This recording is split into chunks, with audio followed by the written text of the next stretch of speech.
Bonjour et bienvenue sur la Corneille à 3D. C'est Tony et aujourd'hui je suis avec Sultan Salut les gars. et Bob Bernard. Salut. Donc voilà, nous sommes réunis pour un nouveau podcast, Les Nouvelles du Corbeau, qui va concerner la nouvelle faction qui va arriver, donc la maison Greyjoy. En résumé, on va vous faire une présentation globale des spoils qu'on a reçus à travers les semaines là qui se sont écoulées.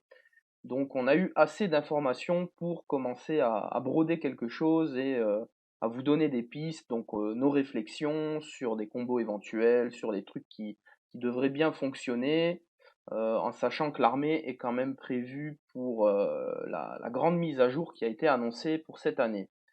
Voilà, donc en premier, je pense qu'on peut parler déjà du format de sortie. Donc on nous a annoncé la sortie d'un starter qui, pour la première fois, sera accompagné de boîtes supplémentaires. En l'occurrence, les héros Greyjoy 1, une nouvelle unité qui sera les Ironborn Trappers, et une seconde aussi qui sera pas dans le starter, donc une autre unité qui seront les Iron Makers. On voit là clairement la logique de Simon de vouloir s'adapter au jeu compétitif. Donc ils l'avaient déjà plus ou moins fait, ils avaient commencé à le faire avec les Baratheons et les Targaryens en rapprochant la sortie des boîtes de héros, une respective et deux pour Baratheon. Donc avec cette volonté vraiment de s'adapter au milieu compétitif et à la demande des joueurs. Et là, on voit encore une fois que c'est encore plus probant avec cette énorme sortie. Si tel est le cas, s'ils sortent comme ça, les Greyjoys pourront être éventuellement compétitifs tout de suite et avec plusieurs options de liste et de la diversité, voilà.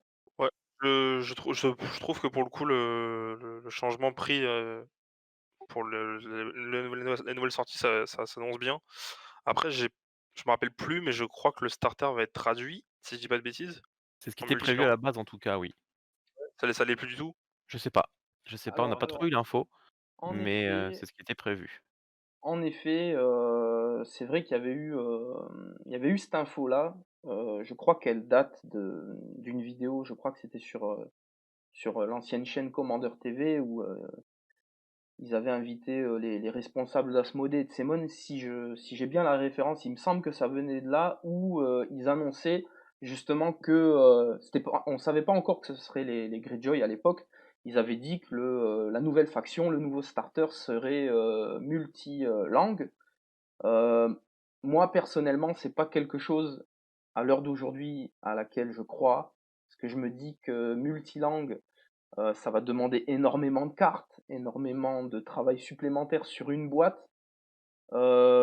Et vu encore les démêlés qu'il peut avoir sur les retards de traduction, etc., je crois pas que c'est quelque chose qui aboutira. Maintenant, peut-être que je me trompe, l'avenir nous le dira, hein, voilà. Alors j'ai pas trop suivi parce que la pour être honnête, tout ce qui est version française, je m'en tamponne un peu, mais il me semble qu'il y a pas de problème de traduction, hein, au contraire, tout est prêt depuis super longtemps. En tout cas, tout ce qui est commandé est prêt, mais c'est pas la traduction qui merde, c'est la production des unités derrière, ce genre de choses et la création des cartes, mais c'est pas la trad parce que la trad, honnêtement, ça se fait assez vite. Ça se fait assez vite, les cartes sont pas compliquées, le jeu est pas compliqué, donc traduire, ça se fait quand même assez facilement. Oui, Donc oui, on c'est verra vrai bien, que, ouais. mais Alors, si je me rappelle bien, et alors ça j'ai vu l'info traîner, mais je suis pas à 100 sûr de ce que je vais dire, donc prenez-le avec des pincettes. Mais je crois que Asmodée ou Edge, en tout cas les 2 ne traduisent plus pour Common. Je crois que c'est Common qui le font directement eux-mêmes maintenant.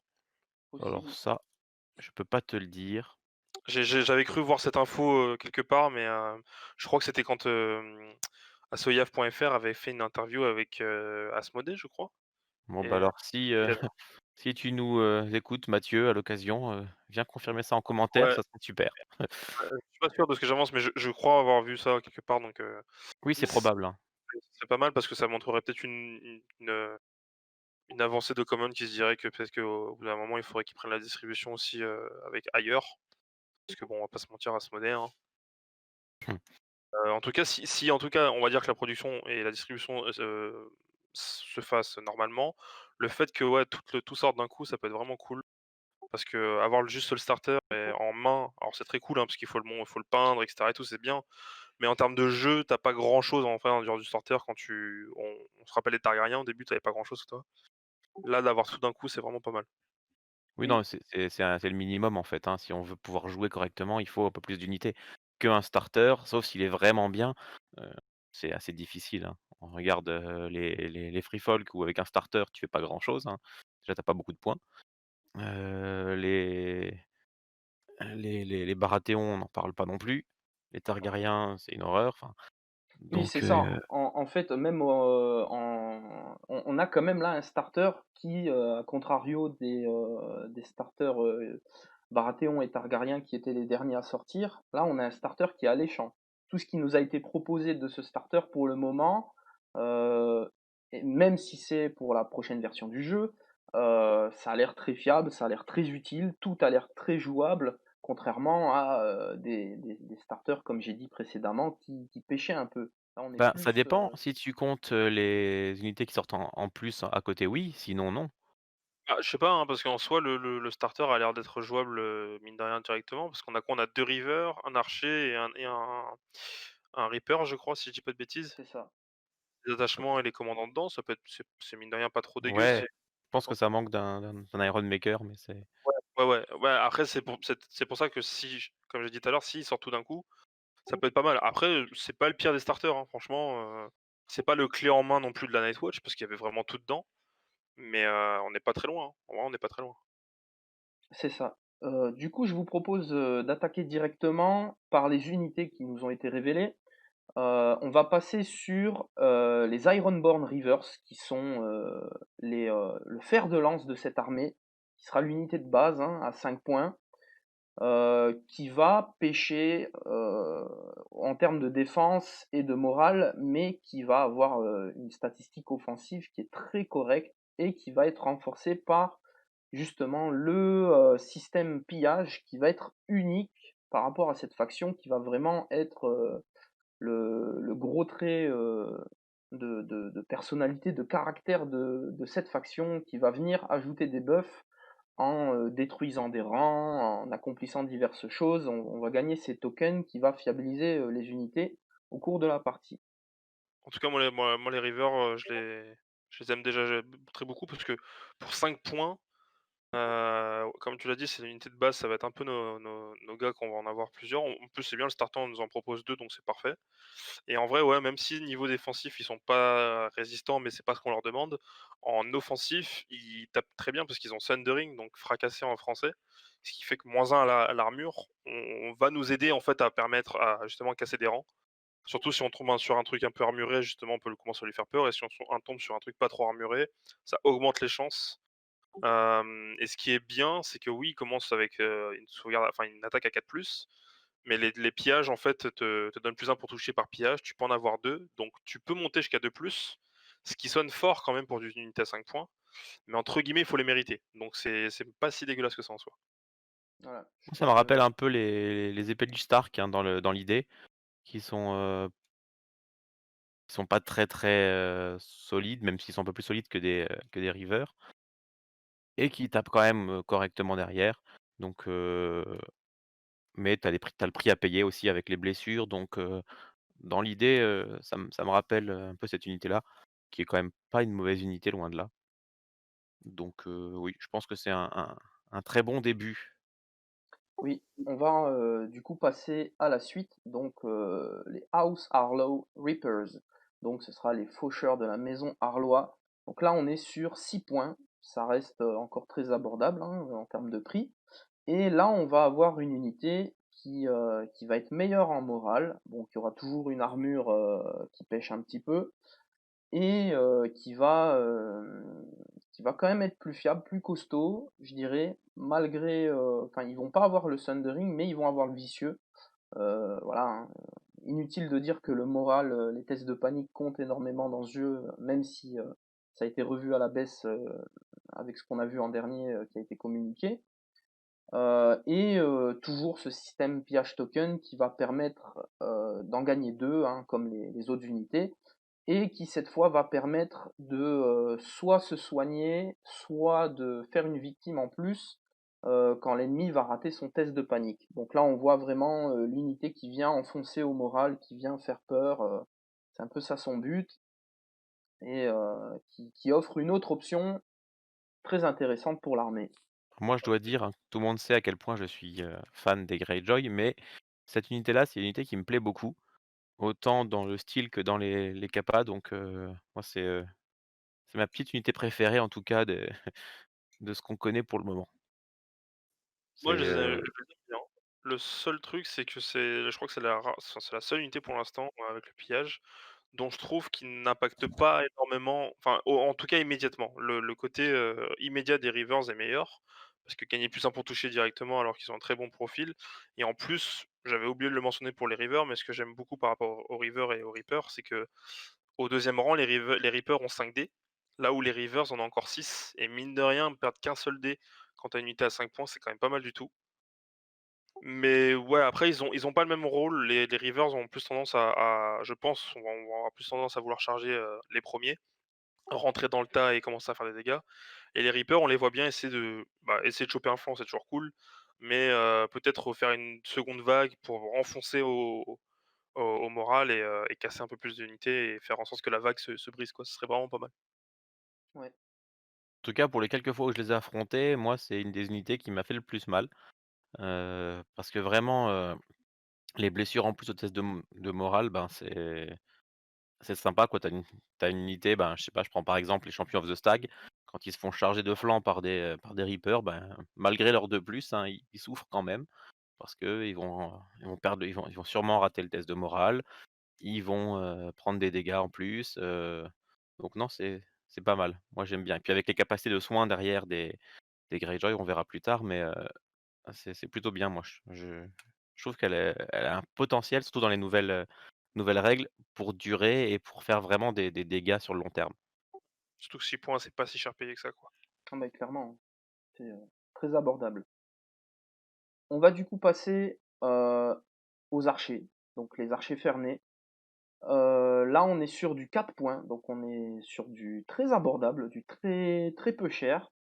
Sur une unité qui, bon, pareil, hein, ça va être assez misérable en armure et en morale, mais offensivement, on va avoir quelque chose de pas de très incroyable sur le papier, mais avec les différents combos qui pourront être ajoutés, on va avoir on va avoir une unité à 4 points qui va se rentabiliser très vite. Et ce système, donc elle ne va pas gagner de pillage token, mais elle va en distribuer à ses alliés. Et ça va être vraiment l'unité utilitaire par excellence. Et je dirais même dans certains builds de liste éventuels, une unité garde du corps qui va très bien remplir son rôle. Bah, en fait, pour 4 points, on a une unité qui tire à longue portée, donc en fait, avec shift effectif, ça fait quand même 14 pas de menace.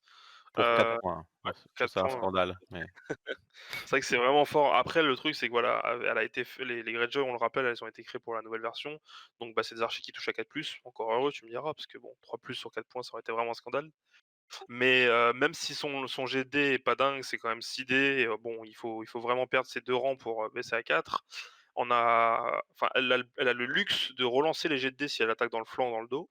Alors c'est un peu compliqué, mais c'est faisable. On a un attachement pour, on le verra et en fait, donner des tokens à longue portée de l'unité auquel elle a attaqué, bah, c'est mine de rien, c'est très, très bon. Ça permet voilà, de fiabiliser ses unités encore mieux, en plus rapidement. Jouer un, c'est obligatoire, on va dire. Jouer 2, c'est aussi pas mal. Après, ça dépend du type d'armée, du commandant aussi. Ouais, ça pourra se faire éventuellement. Après, on n'a pas d'autres infos éventuellement sur les trappeurs. Peut-être que ceux-là seront aussi très intéressants. Donc, on voudra peut-être éviter les doublettes d'unités comme on peut retrouver. Ouais, À voir, à complètement. voir. C'est vrai que les trappeurs n'ont pas été montrés, mais c'est vrai qu'on va peut-être pouvoir les jouer aussi. Et du coup, on va passer aux Iron Makers, donc les forges fer, qui sont une seconde unité, qui seront des bannerets hein, de la maison Greyjoy pour le fluff. On est sur une unité à 7 points. Donc 7 points, ça commence à valoir son prix. On va avoir une unité qui défensivement, enfin qui va avoir un rôle défensif, qui, on va le voir après, sera la niche idéale pour certains commandants de la faction, avec cette capacité au niveau des pillage tokens d'augmenter son armure de 1 par pillage token. Donc on va avoir une unité à 2+, qui va néanmoins pêcher au moral, car ils n'auront que 7 sur leur test. Offensivement, ils vont être aussi assez bons. Donc ils vont taper sur du 3+, ils vont toucher mieux que les Rivers déjà. Et ils vont avoir le Critical Blow qui va comboter avec des cartes de la faction.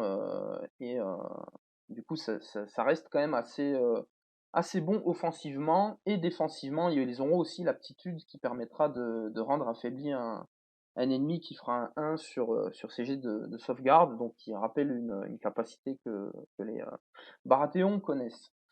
Voilà pour cette unité qui aura vraiment un rôle défensif et qui est aussi très intéressante à jouer, à placer dans une liste.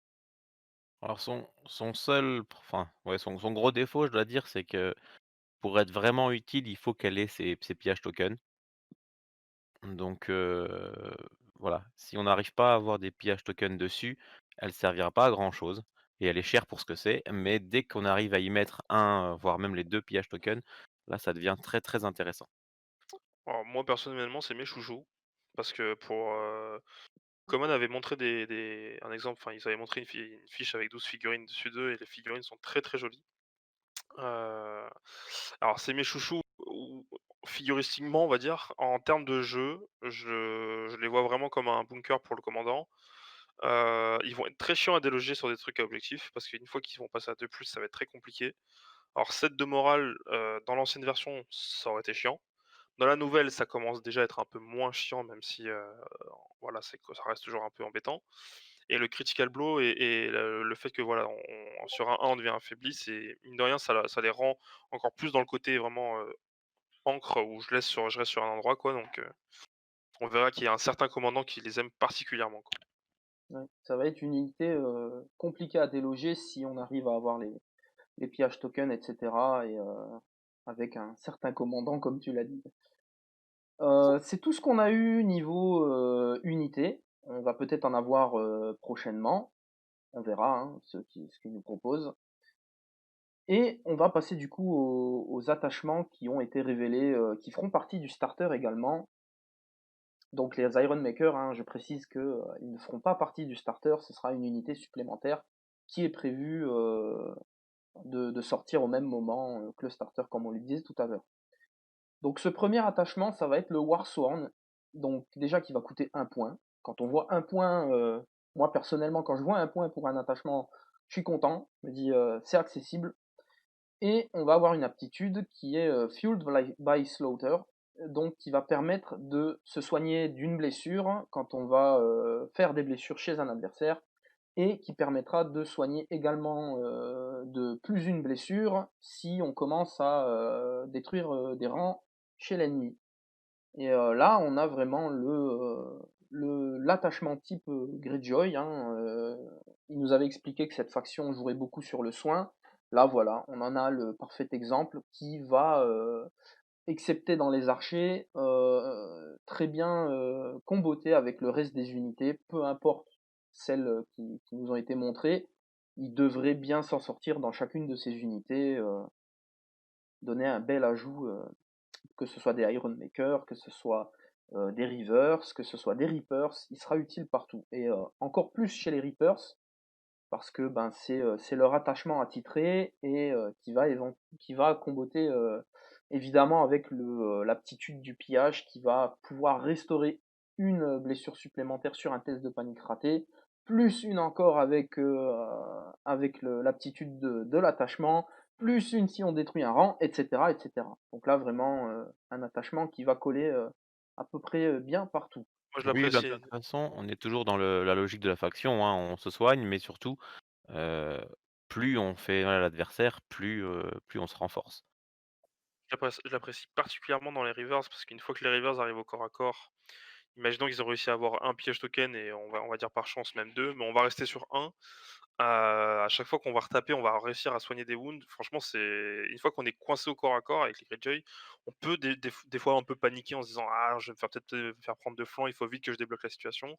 Le Warsworn, il te permet en fait de vraiment, rester en vie et justement continuer à vraiment mener le fer à la bouche des adversaires, quoi.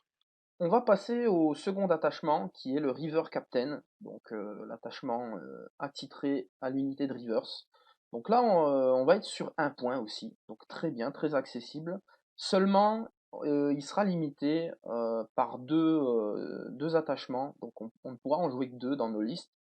Euh, c'est voilà, s'ils ont décidé ça, hein, c'est logique. Compte tenu le déroulé d'une partie, en faire venir plus de deux, ça serait beaucoup trop compliqué et ça n'aurait pas de vraie utilité.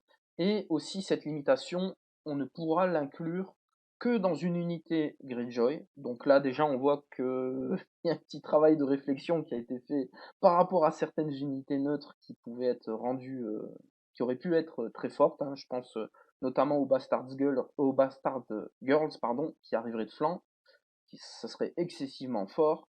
Et aussi, donc en fait, cet attachement va ignorer la règle d'attachement habituelle, donc on va pouvoir le coller avec un autre attachement dans une unité.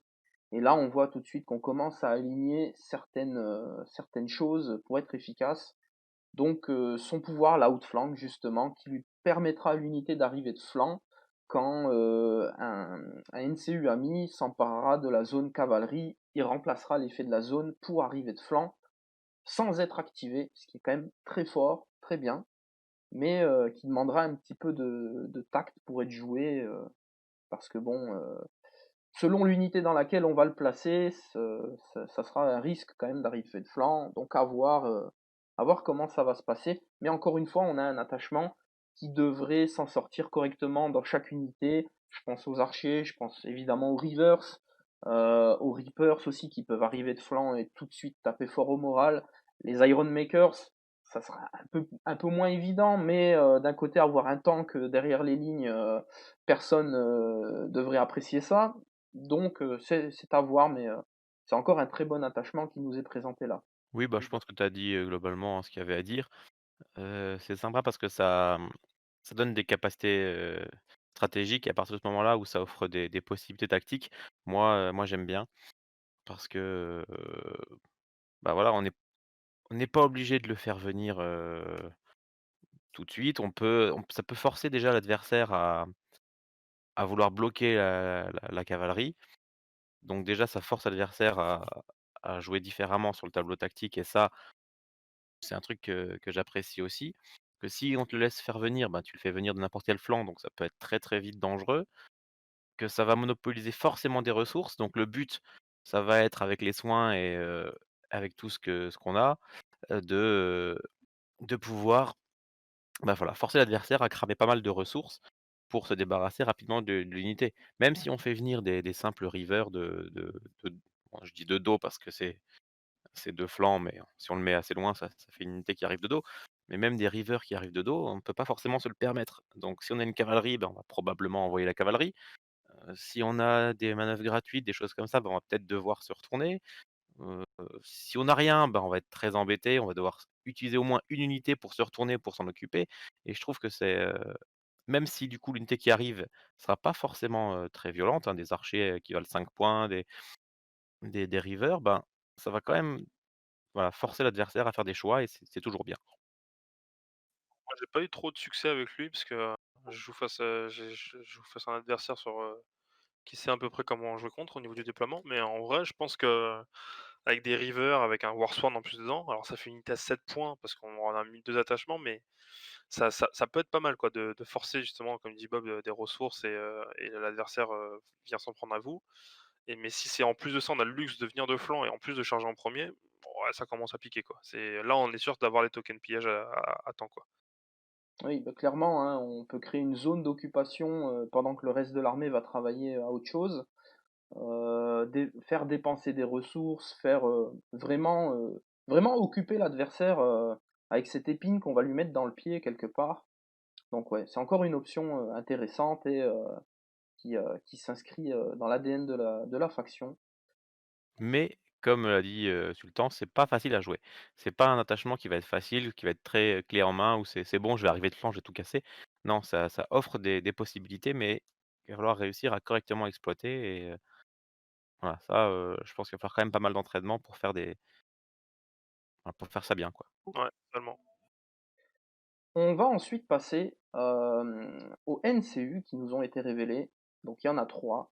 On va commencer par Roderick Arlois qui fera partie du starter. On va être sur un coup de 4 points. Et on va être sur une aptitude qui va être très très forte au niveau de la faction.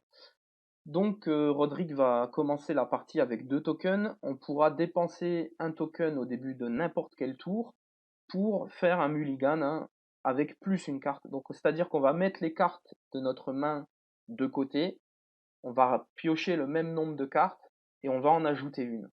On sait que les cartes maintenant sont limitées à 5, mais ça va rester néanmoins très fort quand on verra le deck tout à l'heure.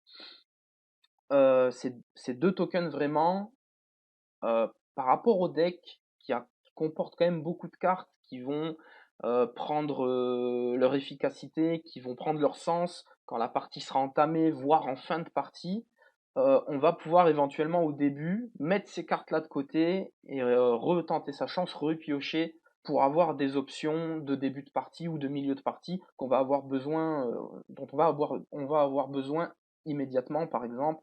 Donc voilà, pour 4 points, c'est quand même une CU qui paraît exceptionnelle. Maintenant, moi, je le trouve correct, je le trouve très fort, mais je le trouve pas non plus déconnant. Voilà. Bah, en fait, c'est pas mal, pour l'avoir testé, il est bien. Le truc, c'est que il y a des moments où moi je l'ai laissé à deux tokens parce que j'avais vraiment pas eu besoin ou que je sais pas, j'avais les cartes en main ou que la lettre m'a permis, mais en vrai, ça m'est arrivé qu'une seule fois, donc c'est plutôt rare. Je le trouve bien, c'est la seule je crois que c'est le seul NCU qui fait ça dans le jeu pour l'instant, enfin, c'est le seul moyen d'avoir un mulligan en vrai et en plus, c'est un mulligan assez intéressant parce que tu peux remettre les cartes que tu as justement, entre guillemets, «mis de côté» dans ton deck et remélanger ton deck, donc tu joues un peu au feu parce que ça se trouve, tu avais des bonnes cartes en main, mais que tu en avais besoin d'autres à certains moments et que peut-être que ces cartes-là, finalement, elles vont se retrouver au fond de ton deck et tu un peu triste. Mais en vrai, c'est pas mal parce que, ouais, ça te permet de peut-être tomber sur la carte dont tu as besoin vraiment à l'instant T et en plus, ce trigger au début de n'importe quel tour, c'est vraiment pas mal du tout. Oui, clairement, hein. Et clairement, hein, ce NCU, ça va être la parade à un mauvais tirage de cartes ou à vouloir se protéger. On verra les différentes cartes, que ce soit en réaction ou au moment d'agir. Voilà. Ouais, bah, en fait, il y a des parties où il servira pas, hein, comme l'a dit Sultan, parce que si tu as les bonnes cartes, si tu as pas besoin parce que, tu pas besoin de changer de carte, tu pas besoin de refaire ta main, OK. Mais, voilà, tu sais que quelle que soit la partie, si à un moment tu as besoin de la carte qu'il faut, bah, tu as quand même vachement plus de chances de l'avoir. Le fait de voilà, si elle est pas dans ta main qui est, on va dire, de 4 cartes, en piochant 5 autres, tu as quand même de fortes chances d'avoir la carte qui arrive, quoi, hein. On va pas faire des stats, mais 4 + 5, 9, sur un paquet de 20 cartes, tu as quasiment une chance sur 2 de l'avoir pioché cette carte. Donc enfin, même plus puisqu'elle est en double exemplaire. Donc forcément, voilà, tu as besoin d'une carte à un moment, tu te dis: «Là, il me faudrait absolument celle-là», bah, paf, tu l'utilises et tu as de fortes chances de l'avoir. C'est un peu comme Sansa quand, elle était en Stark pour pouvoir chercher une carte dans le deck. Sauf que, là, c'est une utilisation quand même plus intelligente, on va dire, puisque, tu prends pas qu'une carte, quoi. Tu vires plusieurs cartes qui te servent pas, que tu vas remettre dans le deck, donc qui te serviront plus tard, hein, comme l'a dit Tonin tout à l'heure. Heu, tes cartes de late game, bah, tu les auras plus tard et tu essaies d'avoir les cartes dont tu as besoin au bon moment et ça, franchement, je trouve que d'avoir cette option-là, c'est vraiment top. Ouais. On va ensuite passer au second NCU qui fera partie du starter. C'est Iron Greyjoy, Thief Tramp. Là, on va avoir encore une fois, ils vont nous proposer quelque chose de très correct. Donc, une influence avec ce NCU quand il sera activé, qui sur l'unité qui sera influencée. Donc voilà, on va noter aussi qu'il ne pourra influencer que des unités Greyjoy. Voilà, pour lui, on oublie les neutres. Et cette influence qui va permettre à chaque action d'unité de se restaurer une blessure. Et en détruisant une unité ennemie, on pourra restaurer une blessure plus une par rang détruit. Donc là, on voit déjà aussi, par rapport à ce qui nous avait été montré, Le D3 est souvent maintenant remplacé par le 1 plus 1 par rang détruit pour se soigner, donc voilà. Mais là, on voit donc ce NCU, à chaque action, il va soigner. On sait que le tableau politique apporte des actions supplémentaires. Donc en un round, ça peut très bien se rentabiliser pardon, comme influence. Et ça va comboter avec les unités qu'on a déjà vues, l'attachement du Warsworn, les Reapers qui peuvent déjà se soigner avec les pillages tokens. Donc là, vraiment, on va avoir un potentiel de soin avec lui qui va devenir intéressant et avec d'autres choses qu'on verra par la suite. Mais voilà, encore une fois, pour 4 points, on a un NCU qui est très correct et qui sera forcément très très jouable dans plusieurs listes pour améliorer le côté soin. Moi, Heron, c'est mon NCU préféré de ce qu'on a vu. Alors celui qui arrive après, il est très fort, mais c'est différent. Heron, je l'adore, c'est vraiment, vraiment fort. Tu peux vraiment faire des bons combos avec lui, tu le mets sur les épées, tu t'influences, tu tapes gratuitement, donc tu te soignes. Le cheval, ça marche aussi, c'est une manœuvre. Enfin, il y a plein de choses. Le combo aussi bourse, hein, tu peux tout simplement prendre la bourse, soigner une unité de 3 points, 3 PV à gauche et puis, mettre l'influence à droite. Avant d'attaquer aussi, c'est très en fait, ce qui est bien avec lui, c'est que tu te soignes avant de faire l'action, donc c'est très stable et c'est surtout ça va très dans l'ADN de la faction. Pour le coup, franchement, c'est un must have. Je pense que si je fais des listes Greyjoy, je le mettrai dedans et il est vraiment pas mal du tout, ouais. Après, ouais, moi, il faut voir parce qu'il est très sympa, mais il y a peut-être ce côté un peu, trop spécialisé où, le deck Greyjoy, il est déjà très orienté soin et donc si tu te mets à rajouter encore, un NCU dans la même logique, tu te prives peut-être d'autres choses. Mais après voilà, c'est des choix et je comprends qu'il soit sympa. Maintenant, voilà, c'est un peu comme, Jon en Night's Watch quoi. Si tu veux des soins en Night's Watch, OK, tu prends Aemon, tu prends Jon et tu as une quantité de soins énorme. Là, c'est un peu pareil quoi. Si tu veux des soins, bah, tu pas, tu prends, Aeron et puis, tu as de quoi faire. Après, je comprends que tu penses que ça soit trop spécialisé, mais le truc, c'est que les Greyjoy, pour l'instant, on donne beaucoup leurs points forts, hein, mais un de leurs points faibles, c'est que s'ils se font frapper en premier avant, enfin, s'ils prennent la sauce en premier avant que eux puissent faire quoi que ce soit, ils prennent généralement assez cher parce que entre leur mauvaise armure ou leur mauvais moral. Pour le coup, Euron te permet, si tu arrives à faire quelques actions gratuites à droite à gauche, de te remonter un petit peu. Et si t'as pas le Warsworn, c'est encore parfait parce qu'il fait vraiment le bon rôle. Après voilà, c'est une influence, donc c'est forcément une seule unité. Il faut savoir où bien la placer, quoi. C'est vraiment pas mal. Ouais, après, il faut pas oublier que là, actuellement, tu affrontes les des armées en 1.6 donc Bien sûr, bien sûr. c'est normal que tu douilles en Greyjoy. Ouais, De base, ouais. l'armée, elle est pas très solide et en plus, elle est, heu, elle est forcément faite pour aller avec la mage donc ça sera peut-être atténué donc faudra voir. Ouais. 3e et dernier NCU, je pense qu'on va avoir beaucoup de choses à dire sur lui, qui sera inclus dans la boîte de héros 1 Greyjoy, qui devrait sortir en même temps que le reste, qui va coûter 4 points encore une fois. C'est Eric Ironmaker, donc le forge-fer, qui va avoir une aptitude. Donc en fait, on va commencer la partie avec ce NCU avec 2 pillages tokens sur lui. Et une aptitude qui fait que quand un ennemi va s'emparer avec un NCU de la zone bourse, on va pouvoir placer un autre pillage, donc un token pillage supplémentaire sur Eric. Et à chaque fois qu'Eric va aller s'emparer d'une zone, on pourra dépenser un pillage token pour le. En fait, on va pas le dépenser, mais on va l'ajouter à une unité. Là, on est sur quelque chose. euh, je pense que Sultan et moi on va être assez d'accord là-dessus. Même Bob, hein, qui va pas jouer la faction, mais qui va l'affronter. Là, on est sur quelque chose que moi personnellement je trouve un petit peu dérangeant, dans le sens où jusqu'à présent tout ce qui nous a été présenté au niveau des pillages tokens, il y avait une part de mérite à avoir, à aller chercher. Et là, d'avoir un générateur dès le début de partie avec 2 pillages tokens, donc ça veut dire que round 2, on pourra potentiellement avoir amélioré à son maximum une unité ou deux. Là, on est sur quelque chose d'excessivement fort et d'un peu trop facile à mon goût, hein. Je pense que ça sera au goût des autres aussi. Mais là, voilà, on est sur un NCU, pour moi, qui est pas assez balancé. Il faut retirer quelque chose, à mon sens. Maintenant, il sortira comme ça, tant pis. Mais on est sur quelque chose je le redis, hein, qui est trop facile à jouer, à mon sens. On voit des trucs sur les Iron Makers avec le bon général, où round 2, on va avoir une unité qui va, pour ainsi dire, être insortable. Donc voilà, je vais vous laisser réagir là-dessus. Bah, le truc, c'est que, ouais, il y avait le côté avec les Greyjoy où tu te disais: «Tain, il va falloir que je casse des rangs et tout, ça va devoir m'emmener au combat».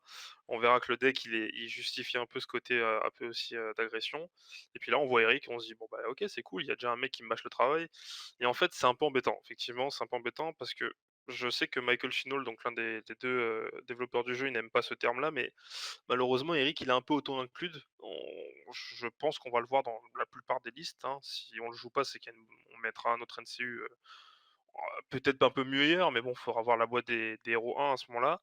Mais là, dans l'heure actuelle, ouais, il est très, très fort parce que en plus, les Greyjoy punissent énormément de prendre la bourse. On le verra dans leur deck tactique et là, on punit doublement, quoi et effectivement, 2 tokens pillage, c'est pas mal du tout et si à partir du moment là, on commence à en avoir 3, 4, 5, alors là, c'est fiesta, moi, je l'ai testé immédiatement quand il a été montré et je sais que round 3, j'avais toutes mes unités qui avaient 2 pillages tokens et j'avais Eric qui en avait encore 3 de son côté donc c'est un peu trop fort mais bon, le truc c'est que dans n'importe quelle faction, j'ai envie de dire, il y a toujours un NCU ou une unité ou un attachement qui est fort. Si c'est que lui qui est bien, pourquoi pas?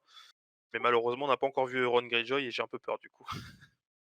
Oui, Ouais, c'est clair et ouais, moi ça m'embête vraiment, ce côté parce qu'il punit vraiment dans tous les sens, quoi. Si il suffit que tu fasses ta liste, avec, quelques avantages sur la bourse, au hasard un Stormcrow lieutenant dans les archers, hein, par exemple, heu et du coup l'adversaire te prendra pas la bourse, donc toi tu vas avoir la bourse.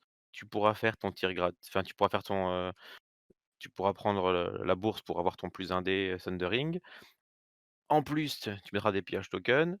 Du coup, le petit avantage que ça va te donner, bah, ça va te permettre de ravoir des pillages tokens et puis finalement, bah, le seul défaut, enfin le gros défaut des Greyjoy, il est enlevé, quoi. Donc un truc qui t'enlève complètement le plus gros défaut de l'armée, je trouve que c'est stupide, ouais. ouais, Après le truc c'est que bon, pour avoir testé les archers Greyjoy avec les Stormcrow lieutenant, c'est un poil trop fort pour 5 points. Je suis pas sûr qu'il va rester comme ça. J'espère qu'il va pas rester comme ça, sinon on va souvent le voir avec les Greyjoy. Mais en vrai, ouais, même si on joue pas sur un truc qui force la bourse, il y a forcément un moment où on va faire un dégât avec des Greyjoy, enfin des rivers qui ont un ne serait-ce qu'un token pillage déjà, ça commence à faire très mal.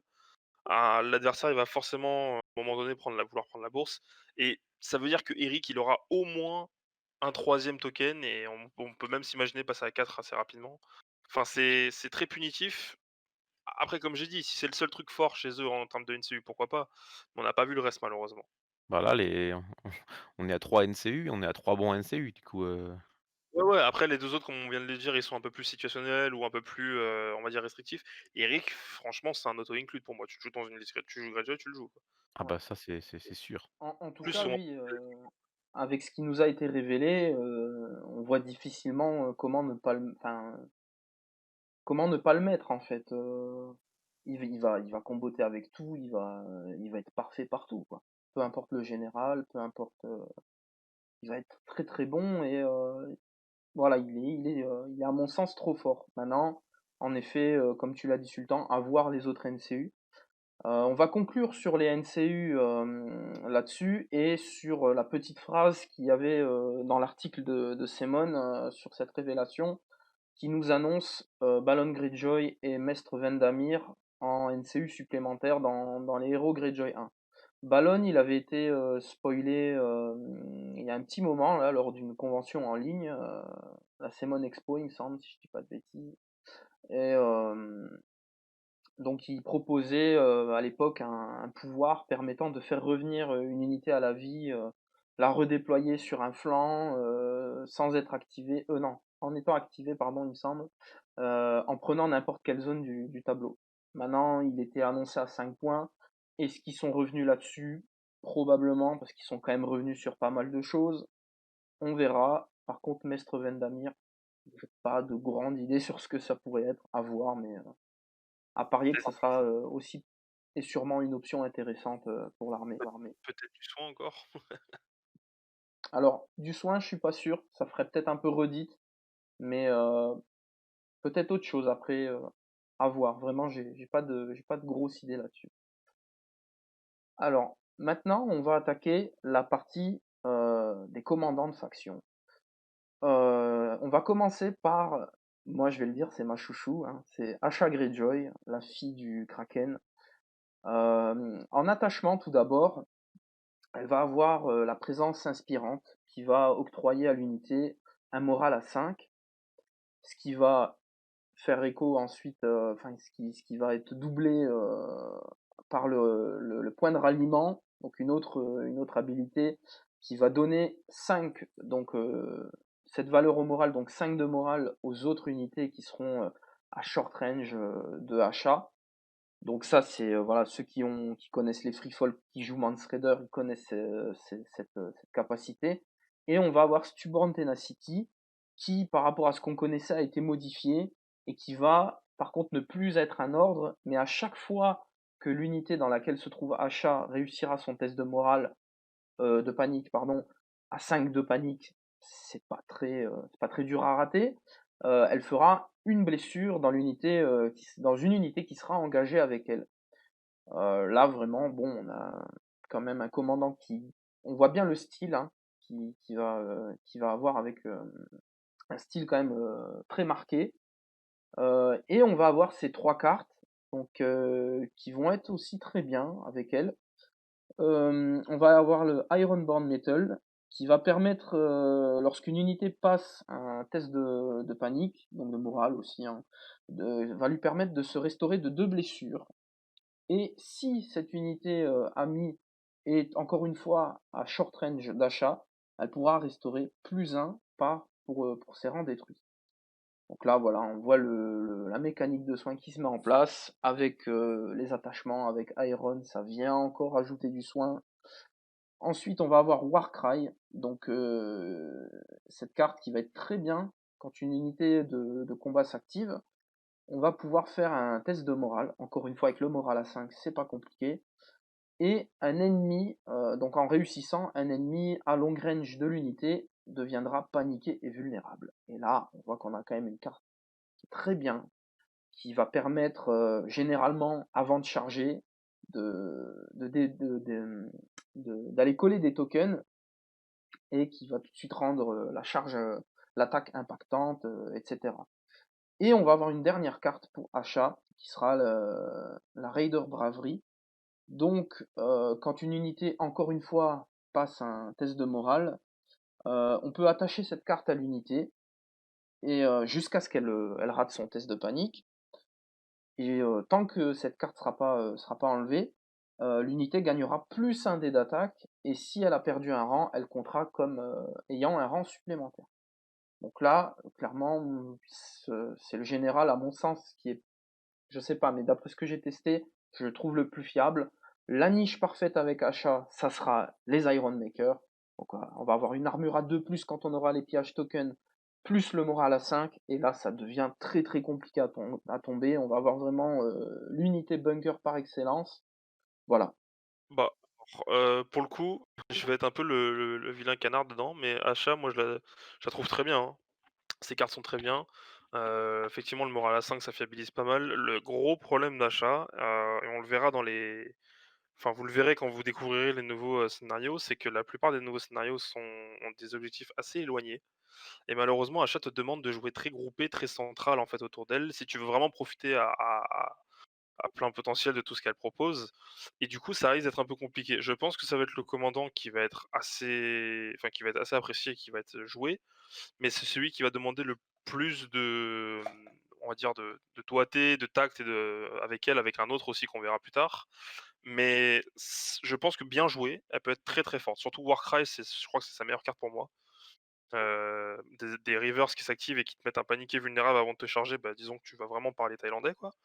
Donc pour le coup, franchement, je la trouve bien. Le seul problème, c'est qu'elle te demande vraiment de jouer un peu trop paquet Et si tu tombes sur le nouveau, par exemple, Game of Thrones où tu as les 2 objectifs sur les côtés, un au centre, bah, ouais, alors Asha va aller choper son objectif central, mais du coup, le reste de l'armée doit suivre. Et la mobilité, c'était chez les Greyjoy, c'est pas non plus leur point fort, on va dire. Ils ont pas de manœuvres gratuites et cetera, donc faut jouer avec, faut voir, faut tester et on a des tests pour ça, mais je pense qu'elle va être très difficile à jouer, mais qu'elle sera, récompensante. Elle va vraiment te donner une bonne faction, quoi. Oui, et voilà, avec le 5 de morale qu'on peut appliquer, on va quand même gommer un des gros défauts de la faction, c'est-à-dire un moral bas partout, enfin quasiment partout. Euh, Par contre, voilà, comme tu l'as souligné, va falloir jouer paquet, va falloir jouer groupé. Donc déjà, on peut un petit peu oublier le River Captain qui arrive un peu éloigné de flanc. Là, ça sera pas vraiment l'option à choisir, mais voilà, ça va être un style de jeu qui pourrait être très fiable. Maintenant, comme tu l'as dit, avec les objets éloignés sur les nouveaux scénarios, c'est à voir. Mais je pense qu'elle va procurer du fun, du plaisir, et qu'elle Par contre, les archers l'apprécient énormément, Achat, hein, parce que pour le coup, passer à 5 de sauvegarde, bon, ça, tu peux rien y faire. Mais 5 de morale, là, tes archers, non seulement ils vont être très pénibles parce qu'ils vont te tirer de loin et ça va être, une plaie, mais en plus de ça, si tu veux essayer de leur faire un coup de couronne ou, leur rentrer dedans et de se dire: «Tin, j'ai vicieux», ah bah, même avec vicieux, ça fait un test à 7 en fait, donc c'est réussissable et il y a rien de pire que de voir une unité pas très chère en points résister à son test de panique. Les conscrits, pardon. Non, mais moi je trouve que, il faut pas forcément vouloir, la rentabiliser à fond au niveau des 6 pouces et du jeu paquet. Ne serait-ce que achat dans les Iron Maker avec Eric pour avoir 2 tokens, tu te retrouves quand même à avoir un bunker, pour ton commandant qui va être, assez violent. Une unité à 5 de morale, 2 plus d'armure, vas-y pour le faire tomber.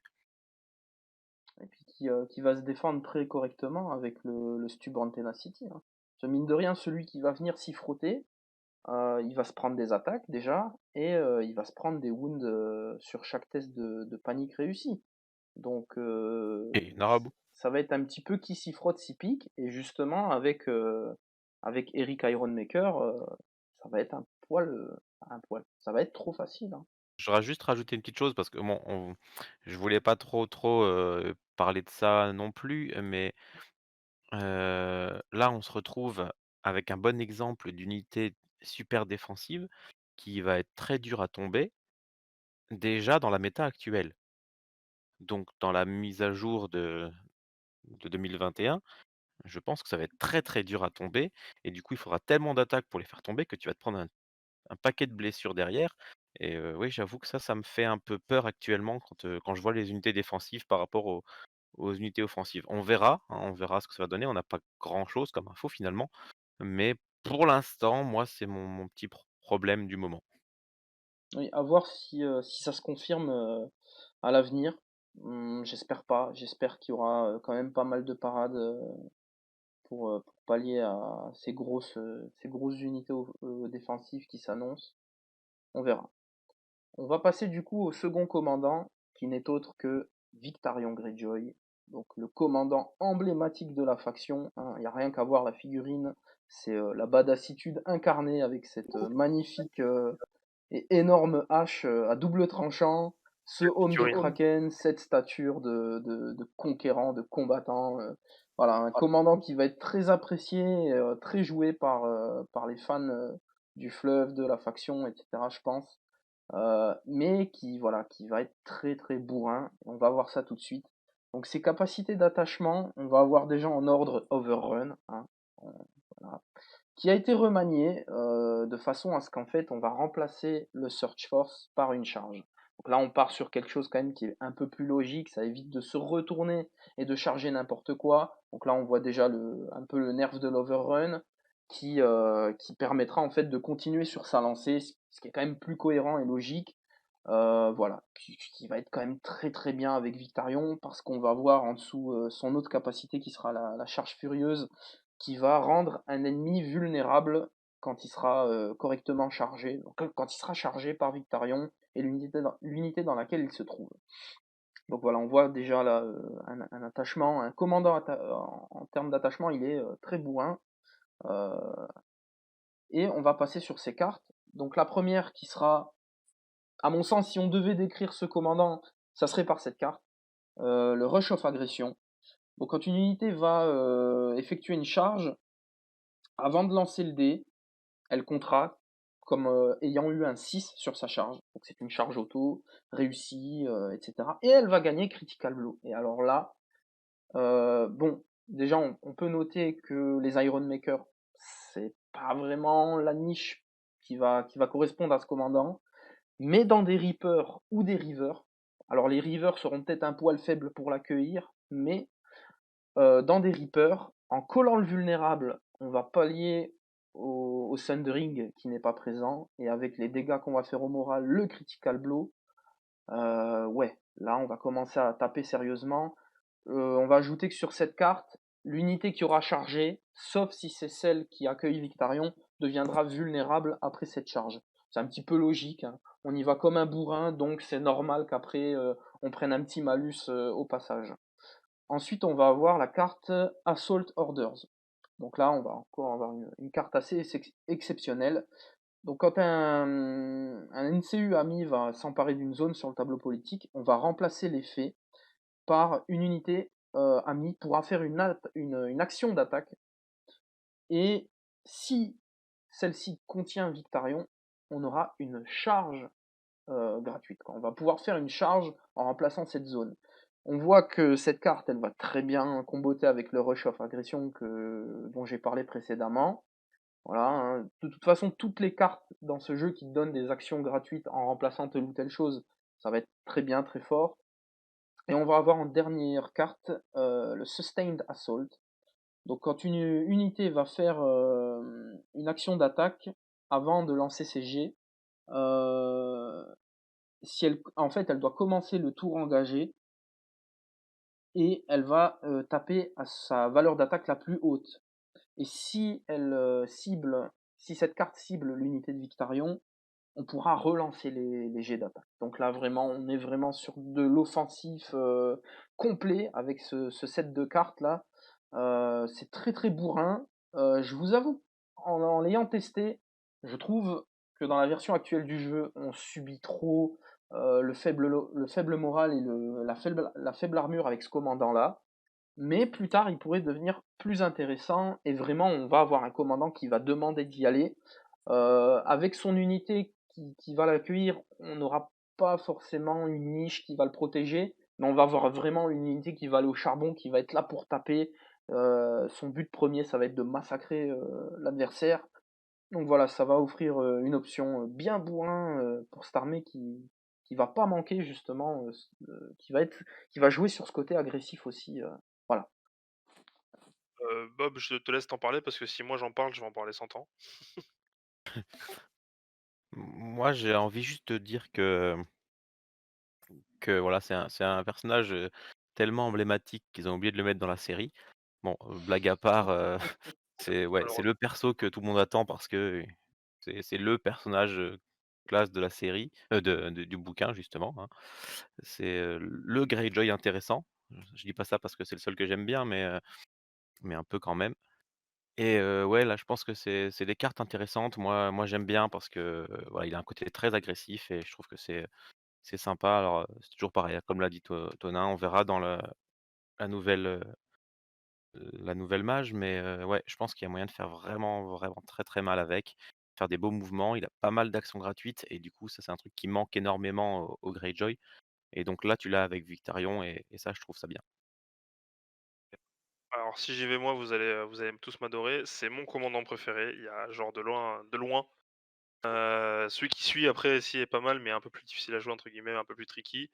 Alors en fait, ce que j'aime beaucoup avec Victarion, c'est que comparé aux autres, généraux bourrins, notamment la montagne, j'aime beaucoup Sustained Assault parce qu'en fait, ça te dit quoi en fait? Ça te dit que tu es récompensé pour charger, tu es récompensé pour rester au corps à corps en fait et c'est surtout ça qui est bien. Tu commen et en fait, ces cartes te demandent de jouer surtout sur lui parce que si tu joues sur lui, tu as beaucoup plus de bonus. Mais en fait, pour les avoir essayés sur d'autres unités, Ah bah, système d'assaut sur des rivers auxquels il reste que 3 figurines, ah bah, taper à 7D, tu quand même bien content. Surtout si tu Iron dessus parce que tu vas te soigner et cetera et tout. Franchement, il est vraiment, vraiment bien. J'ai hâte de l'avoir en figurine pour pouvoir le peindre et le mettre avec des rivers. Je trouve qu'il est le mieux, c'est dans les rivers parce que du coup, charger avec un Sundering vulnérable, alors ça fait un peu redondant, mais c'est vraiment pour au moins, fiabiliser ces trucs. Puis Critical Blow, et Sundering, ça fait vraiment, vraiment mal. Il profite pas mal des attaques gratuites parce que bon, je vais faire un petit «spoiler» entre guillemets, mais dans le deck Greyjoy, on a une carte qui donne une attaque gratuite. Alors, du coup, avec lui, ça fait du coup 4 parce qu'on a 2 fois les mêmes cartes. Franchement, c'est mon commandant préféré. Il a vraiment de tout. Il fait peur aux adversaires parce que du coup, même si tu es un peu placé un peu loin, à partir du moment où tu es à 11 pas de l'adversaire, bah, tu sais que tu peux le charger dessus. Parce que 5 de mouvement plus 6 avec le jet de dés, tu es sûr de te charger. Et il te donne ce côté-là, voilà. Moi, c'est Sultan d'Assaut qui me fait vraiment plaisir. Parce que ça aurait pu être un général un peu à la Gregor Clegane et juste faire, charger, charger, charger, mais c'est pas hyper drôle. Et là, pour le coup, le système d'assaut, il est vraiment bien. En plus, si c'est sur Victarion, bah, c'est encore mieux. Mais franchement, je l'aime beaucoup. Ouais, il va vraiment être joué pas mal, je pense. Et après, le problème, c'est que si je dois lui donner un défaut, c'est qu'il fait trop bien ce qu'il fait, en fait. C'est qu'il a que ça, en fait. Il a pas comme Achat où elle a un peu de polyvalence. Lui, il ne fait que charger, que taper, que être bourrin. Heureusement que le deck Greyjoy, pallie un peu à ça dans le sens où il donne d'autres choses parce que sinon il serait un peu trop bourrin et disons que si ça rate, on va dire que si tu arrives à te rater au niveau des jets de dés, parce que bon, c'est bien beau d'avoir critical, mais il faut faire des 6. hem, tu peux te retrouver un peu essoufflé et derrière il a rien pour te donner en fait un quoi te retourner en fait. C'est soit tu réussis, il est très dans l'ADN Greyjoy en fait, c'est soit tu réussis à tout casser et ça passe, soit tu restes coincé et c'est compliqué. C'est pour ça que j'aime vraiment Système d'Assaut en fait. Après, moi, je dirais aussi que, bon, après de ce que j'ai testé, je pense que c'est le commandant avec qui on ira peut-être chercher, peut-être pas systématiquement, mais on ira chercher Roderick Arlois en NCU, justement pour aller récupérer ces cartes qui vont avoir vraiment un impact important sur la partie, comme un Rush of Aggression ou un Sustain Assault, comme tu l'as dit. On va vouloir avoir ces cartes en main parce qu'on sait l'impact qu'elles vont avoir. Et du coup, Roderick, qui se pose là, il va bien aider, quoi. Ouais, pour le coup, je crois que c'est l'un des rares commandants auxquels je pense souvent à lui quand je joue Victarion, parce que bon, à chaque si t'as pas ces cartes, c'est un peu embêtant, mais c'est pas non plus les super grave.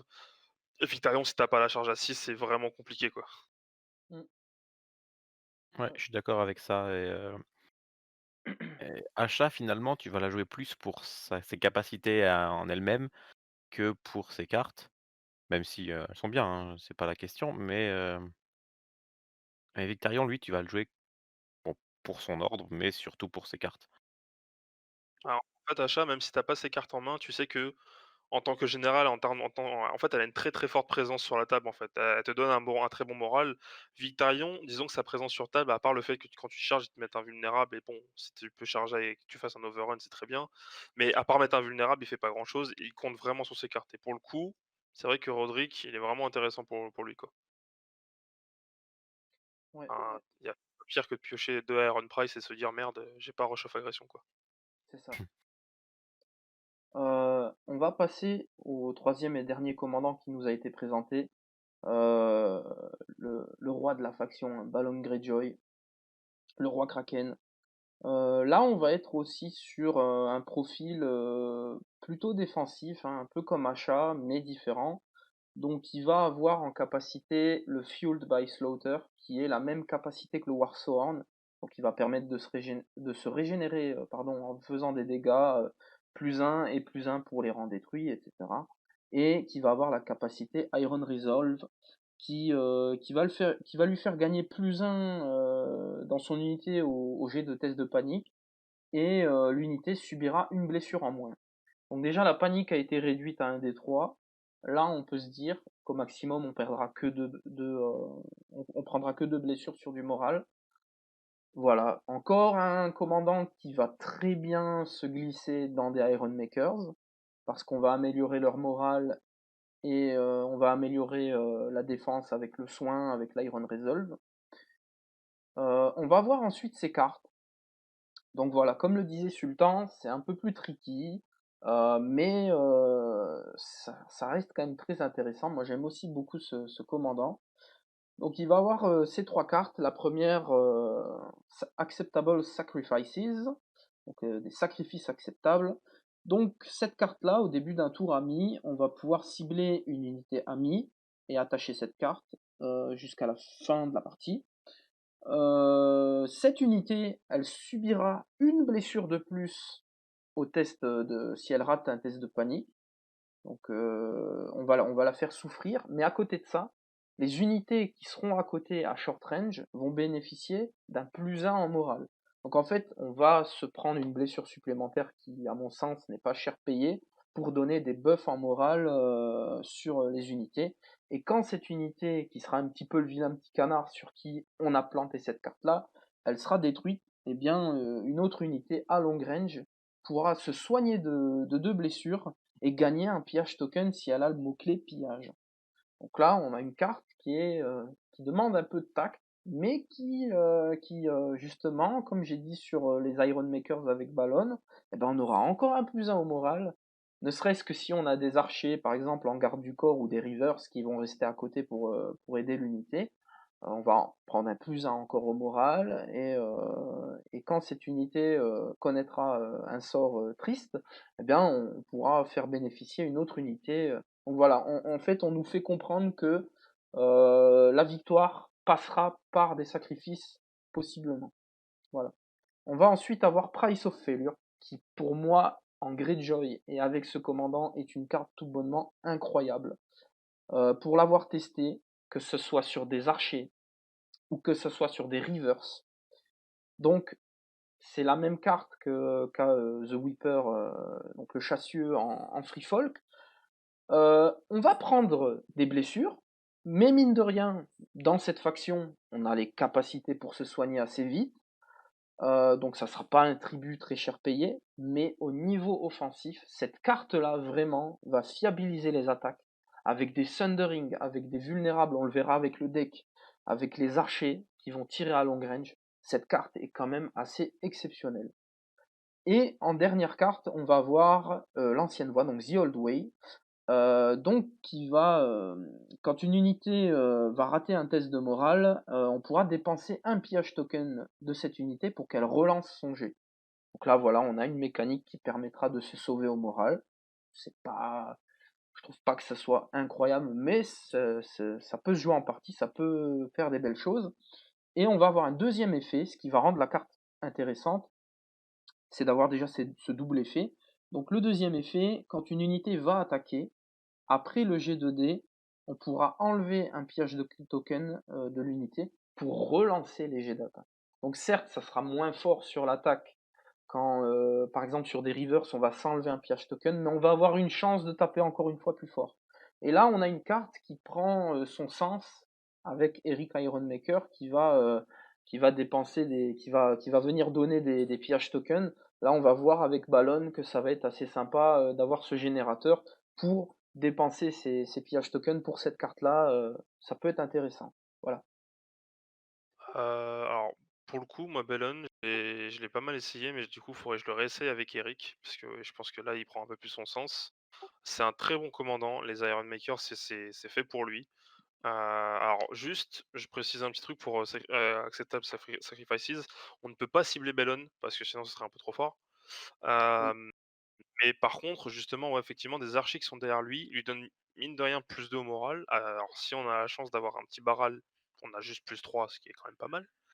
Heu et on commence à avoir une unité qui est très résistante parce qu'en plus de ça, non seulement elle résiste, mais quand elle tape, elle va se soigner encore en fait avec l'effet du Warsworn en fait techniquement et c'est vraiment pas mal. Alors après ces cartes sont très bien. Price of Failure, elles sont vraiment bien notamment sur les archers. C'est vrai que sur les rivers, j'ai pas essayé, mais en fait généralement les rivers, on arrive souvent à les maintenir entre 3 et 2 rangs. Alors s'ils prennent vraiment trop cher après c'est qu'ils meurent. Mais entre 3 et 2 rangs, on a quand même 7 ou 6 dés, donc c'est pas mal. Sur les archers, c'est très bien parce que mine de rien, lancer 6 dés à 4+, alors je suis pas le dieu des stats, mais généralement on fait 3 touches. Là pour le coup, on passait 6 cash, c'est vraiment pas mal. Et The Old Way pour le coup, ouais, effectivement Eric il prend son sens, mais avant c'était pas trop dingue parce qu'on galérait justement à gagner nos pièges tokens, donc on voulait pas les dépenser. La plupart du temps quand je l'avais eu dans la main, je la défaussais cette carte, mais maintenant elle prend son sens. Et en plus de ça, je trouve que là où elle fonctionne le mieux, c'est sur des rivers justement parce que quand tu dépenses 2 tok enfin, on va dire que tu as 2 pillages sur toi et que je sais pas, tu tapes au corps à corps et que tu as pas de relance et que tu fais une chier de 1 parce que tu touches à 2+, ah beh, re dépenser un pillage token pour repasser entre guillemets à 3+, mais tu avoir une relance, c'est vraiment pas mal du tout. Je pense que Bellone, il va être populaire. En plus, sa figurine est assez jolie de ce qu'ils ont montré. Le seul truc, c'est que je pense qu'il va être un peu compliqué à prendre en main. Il est moins pris en main que Victarion parce que c'est pas de la charge gratuite et de la brutalité. C'est un mix moi je trouve que c'est un mix entre Achat et Victarion, tout en ayant un peu sa propre identité dans le sens où, Price of Failure, au lieu que ce soit une charge, on va dire, c'est de l'attaque, quoi.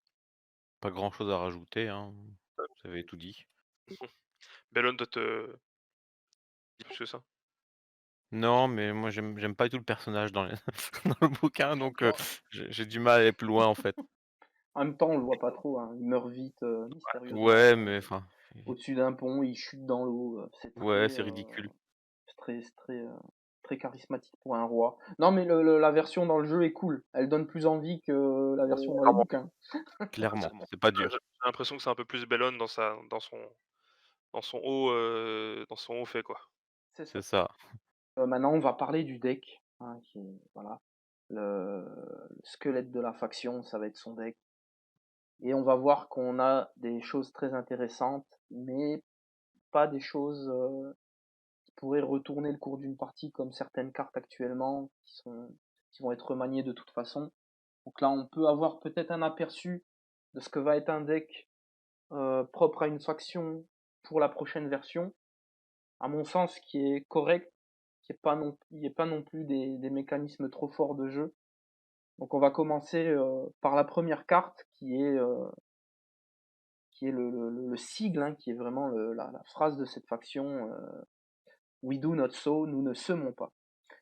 Donc cette carte-là, quand un NCU ami va s'emparer d'une zone, on va pouvoir remplacer l'effet de la zone par une action d'attaque gratuite.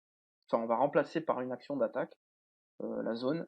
Et si un opposant, donc si votre adversaire contrôle la zone de la bourse, l'unité en question qui va taper pourra se restaurer une blessure plus une, encore une fois, par séance détruite. Donc là, on voit quelque chose d'intéressant. Il faut néanmoins que l'adversaire ait la bourse, mais l'attaque gratuite, enfin l'action d'attaque, j'ai ce terme là gratuit, mais en fait on remplace la zone, hein, on paye quand même quelque part cet effet. Donc l'attaque, on va aller quand même la chercher dès que ça sera possible, que ce soit avec des archers, que ce soit avec une unité engagée. Voilà, une carte qui donne une action supplémentaire sur le terrain, ça reste très fort. Je pense que ça va être, c'est peut-être pas la meilleure carte du deck, mais elle est déjà très bien. Ouais. Pour le coup, c'est assez marrant, mais je trouve que c'est une carte qu'on peut appeler «late game» entre guillemets, vers les rounds 4-5, le si on a réussi si la game n'est pas finie d'ici là, mais avec la nouvelle version, je pense qu'on va pouvoir traîner un peu.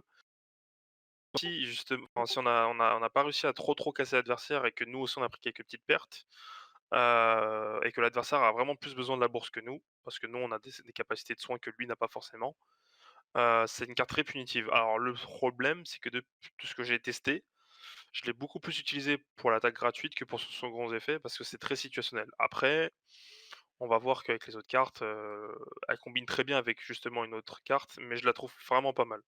Oui, bah, c'est une bonne carte. Ça me fait penser un peu à la carte, en Targaryen pour avoir une manœuvre gratuite, à la place d'une autre zone, donc c'est un peu un équivalent, on va dire.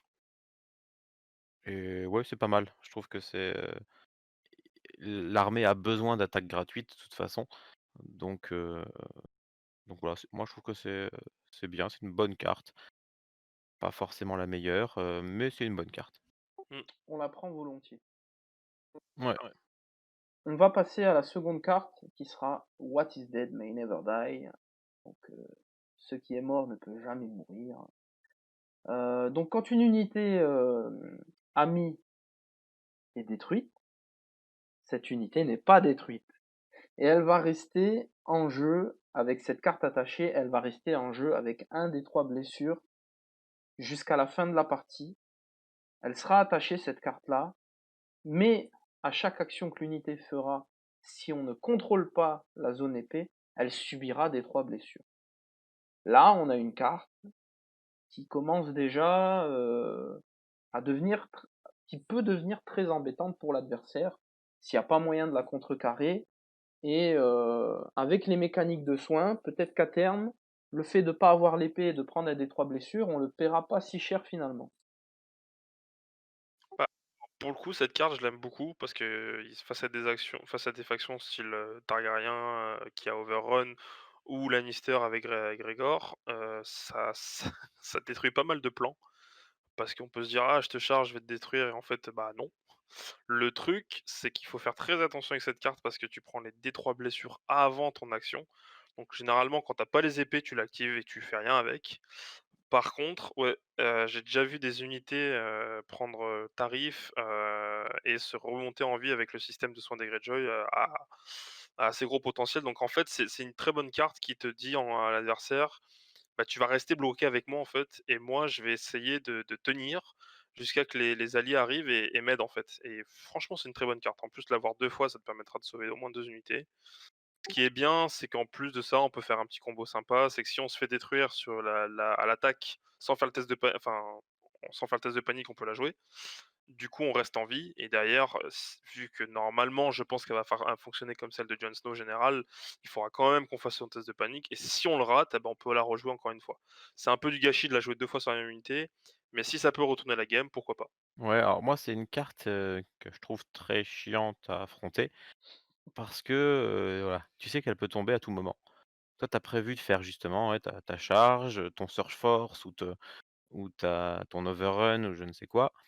Sauf que tu sais que derrière, à tout moment, bah, tu peux avoir ça et du coup, tu vas peut-être pas risquer une charge à un moment ou une attaque à un moment parce que tu as prévu de faire ton Surge Force et tu sais pas si ça va passer et du coup, heu, voilà, elle a encore un côté,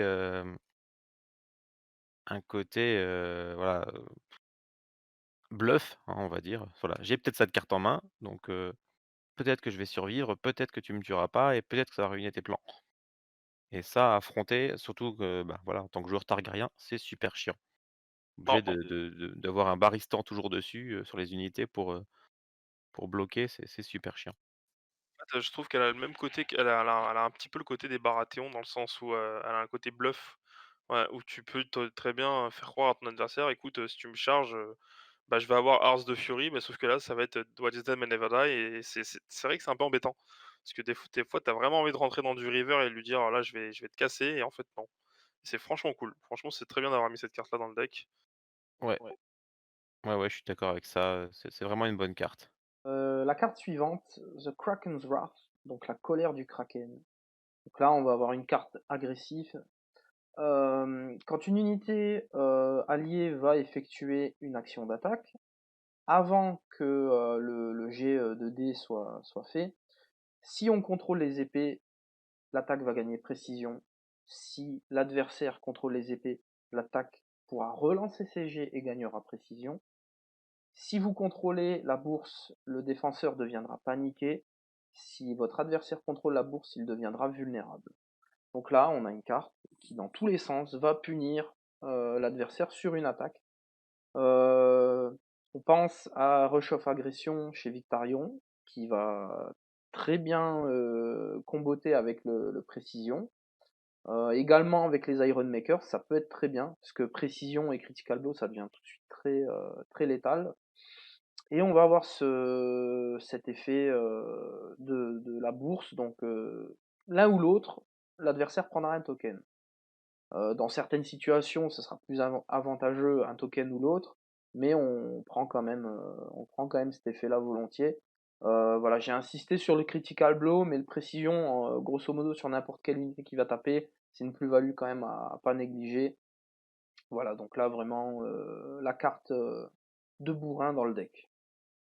Ouais, bon moi c'est une de mes cartes préférées, c'est pas ma carte préférée, mais elle est 2e ou 3e du deck. En fait, ce que j'aime beaucoup, c'est que alors c'est que en mêlée, donc bon, de toute façon, tu vas pas faire ça avec tes archers, hein, mais ça rend des unités comme des Reavers ou même des Reapers, hein. Mais bon, étant donné que les Reavers, ça reste mes chouchous, on va dire les Reavers, ça rend les Reavers très, très, très dangereux parce que Sundering Précision, Ouais, tu sûr d'enlever des rangs, en fait. Tu sûr de au moins faire un 6, donc normalement, il y a au moins une figurine qui saute et derrière, normalement, tu passes le reste. Ce qui est très bien en plus, c'est qu'effectivement, si l'adversaire prend les épées, alors oui, tu vas prendre la sauce, tu vas forcément te faire attaquer, mais derrière, les Greyjoy ont de quoi tenir, ont, du soin et cetera et tout. Et si derrière tu tapes et que tu joues cette carte, bah, tu relance et précision. Donc en plus, elle combote très, très bien avec Sustain d'assaut parce que je crois que c'est pas le même trigger. Ah si, c'est le même trigger, donc c'est un peu embêtant. Mais en fait, c'est une des meilleures cartes qu'ils ont parce que ça leur donne encore plus de grain dans leur armée, ça leur donne vraiment plus de punch quoi et j'aime beaucoup en plus le côté, punition où tu dis: «Bah, alors moi j'ai l'épée, toi t'as ça, moi j'ai ça», c'est vraiment pas mal. Ouais, c'est quelque chose qu'on voit de plus en plus, hein, avec cette mise à jour. Varys déjà qui avait un effet, tu prends telle zone et ben, j'ai tel bonus. Là, les Greyjoy, on se retrouve encore à avoir des effets de ce genre-là. Tu as pris ma zone et ben, j'ai encore un bonus. La carte mission secrète, tu prends les zones, je score des points. Donc vraiment encore une façon de limiter les NCU qui avaient un impact peut-être trop important par rapport à ce qu'ils voulaient à la base et voilà et c'est un truc qui est intéressant. Ça force à faire des choix et c'est toujours chouette ça. Mmh. En fait, je pense qu'avant on pouvait, alors il y avait certains NCU qui avaient tendance à trop vouloir piquer les zones adverses.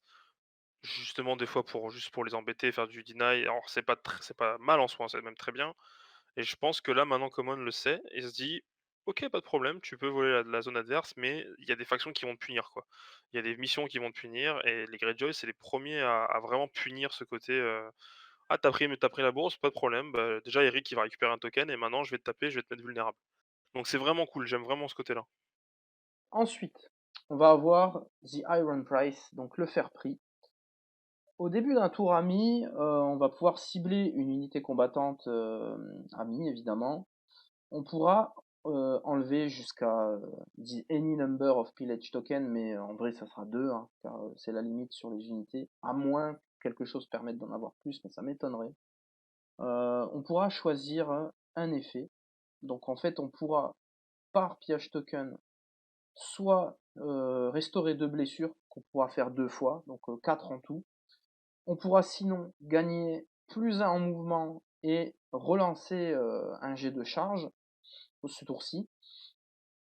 Ou alors on va avoir l'attaque de l'unité en question pourra taper avec sa plus haute valeur d'attaque pour ce tour-ci. Donc là on a une carte utilitaire qui interviendra, voilà, qui va demander d'avoir des pillages tokens, donc qui interviendra éventuellement en milieu de partie, voire en fin de partie pour se restaurer des blessures, pour tenter une dernière charge, pour attaquer correctement contre quelqu'un contre une unité engagée.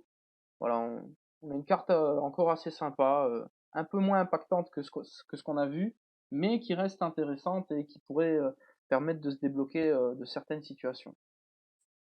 Alors, moi, pour le coup, c'est une carte que j'aimais beaucoup, mais que je trouvais compliquée à jouer, du coup, je la trouvais un peu chiante. En fait, c'est une carte un peu morte quand tu l'as dans ta main de départ. Après, on a Roderick, Arlois, donc ça devrait le faire. On peut aller très bien la remettre pour plus tard. Maintenant, on a Eric, qui nous permet d'avoir des pièges tokens et pour le coup, bah, là, c'est une carte que je trouve vraiment intéressante. Je l'ai souvent utilisée pour le soin, mais je l'ai aussi utilisée une fois pour le plus en mouvement et la relance des charges.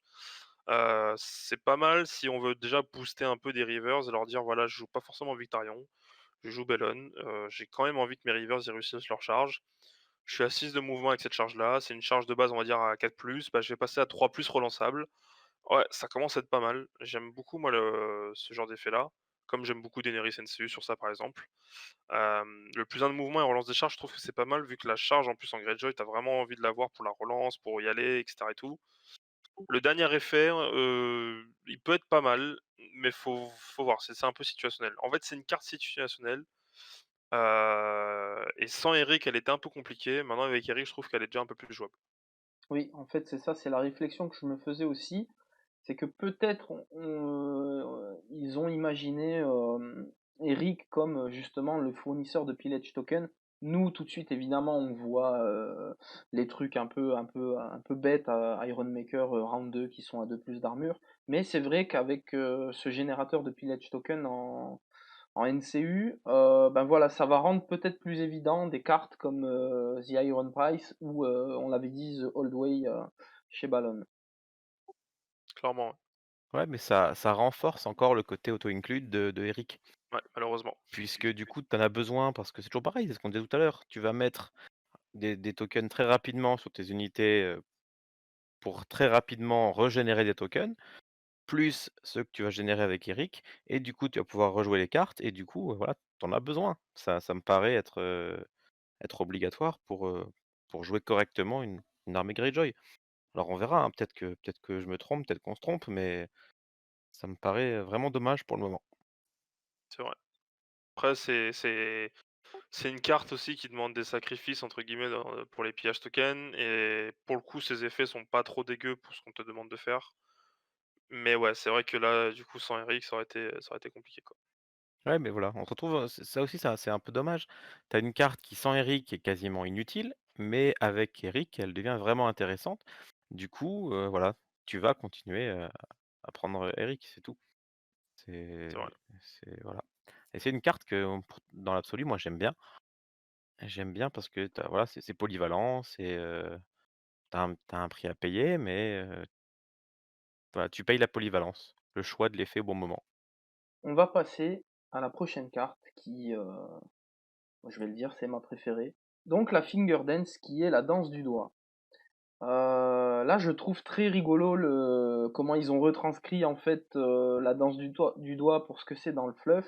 Donc les mecs se balancent des haches en étant éméchés au passage évidemment, et les doigts vont sauter pour celui qui va mal réceptionner l'arme.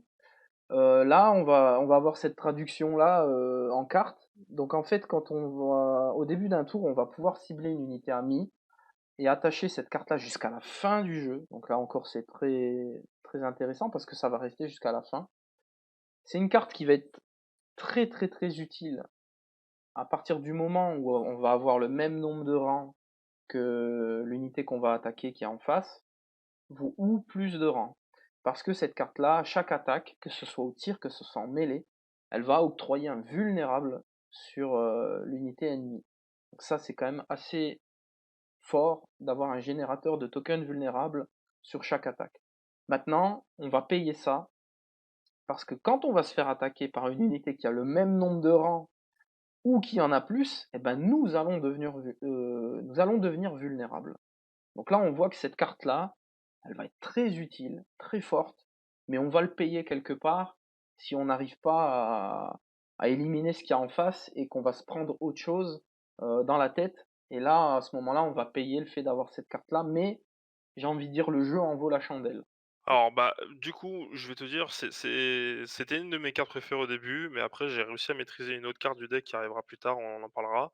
C'est ma 3e carte préférée, devant il y a Krakenwrath. En fait, elle est bien, mais faut faire attention avec. Ça m'est déjà arrivé de me la reprendre dans la gueule et pour le coup, c'est pas très drôle. Mais après bon, c'est des archers, donc bon, les archers vulnérables à 5+, on va dire que c'est pas trop non plus le truc de fou.